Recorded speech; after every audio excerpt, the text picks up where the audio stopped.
Mahasiswa yang paling berhasil meringankan beban rakyat di Aceh selama demo ini adalah dari kota Luk Semawe. Di Banda Aceh, mahasiswa berhasil mengibarkan bendera bulan bintang. Itu sudah biasa, teman-teman.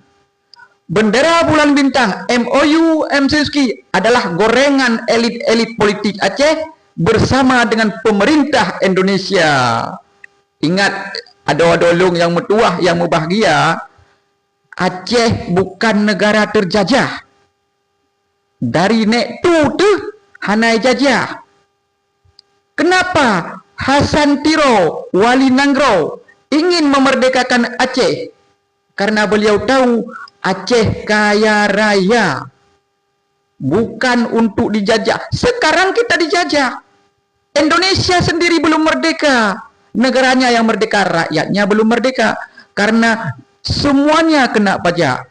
Teman-teman, ini saya sampaikan kepada kalian mahasiswa, penerus-penerus bangsa Aceh. Wali Nanggro menginginkan Aceh berdiri minimal seperti Brunei Darussalam. Kita rakyat Aceh bisa digaji dari hasil bumi kita.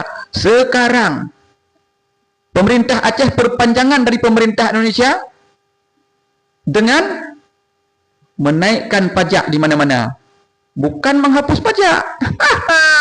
Jadi teman-teman, seperti yang dikatakan oleh siapa namanya itu, wakil gubernur keistimewaan, tak ada keistimewaan di Aceh selama pajak masih sama seperti Indonesia. Ingat syarat-syarat lunak mutua, bersatu, wakil rakyat, pemimpin di Aceh, mualim terutama.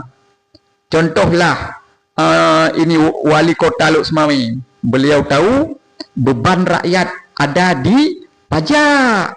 Kalau masalah bendera, apalagi bendera itu gampang teman-teman. Kalian berani naikkan. Tidak ada peraturan nggak boleh menaikkan bendera bintang bulan. Itu hanya taktik elit politik seolah-olah dicegah nggak boleh menaikkan bendera. No.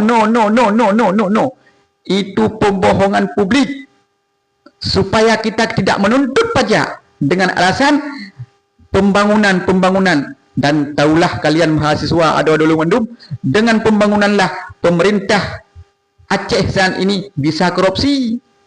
Kita tidak diberdayakan, pelayanan tidak bagus. Jadi teman-teman, bersatulah, bujuk mualim, bujuk semua wakil rakyat supaya menghapus minimal pajak bumi bangunan tempat tinggal kita. Kita akan terusir dari bumi Aceh apabila Aceh maju jika pajak terus begini.